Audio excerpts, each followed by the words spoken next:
My dear போர்டுவோல் peoples, காலையில் ஒவ்வொரு நாளும் சீக்கிரமாக எழுவதற்கு முயற்சி செய்யுங்கள். இப்போ நாளாக பார்த்தீங்கன்னாக்கா சிறு வயதில் இருந்தேன் சீக்கிரமாக 4 மணிக்கெல்லாம் ஏஞ்சிடுறேன். இன்னும் முன்னால் பார்த்தீங்கன்னாக்கா 2:45 ஏஞ்சிடுவேன். இன்னும் சொல்லப்போனால் தூங்கவே மாட்டேன். தூங்கணும். That is very important. உடலுக்கு தேவையானது உணவு அண்டு கொஞ்சம் ட்ரெஸ், கொஞ்சம் தூங்குறதுக்கு சொந்தமாக ஒரு வீடு, வாடகை வீடு இல்லை, சொந்தமாக.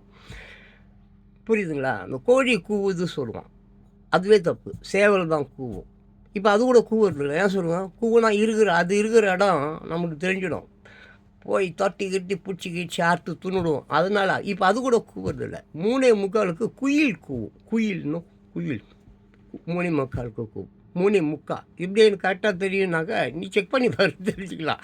ஸோ காலையில் எழுந்த உடனே அன்றைக்கி நம்ம எதிர்கொள்ள வேண்டிய விஷயங்கள் லட்சக்கணக்கான விஷயமாகட்டும், இல்லை ஒரே ஒரு விஷயமாக கூட இருக்கட்டும், கண்டிப்பாக அது ஒன்று சாவடிக்கிற விஷயமாக தான் இருக்கும்.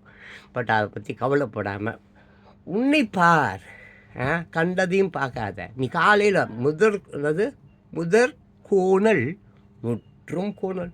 ராத்திரி தூங்குகிற வரைக்கும் இல்லை அன்றைக்கே நீ சாகிற வரைக்கும் பிரச்சனைகள் தான் உனக்கு வரும். ஸோ பி அலர்ட், டோன்ட் வாரி, பி ஹாப்பி. உன்னையே அறிவாய்.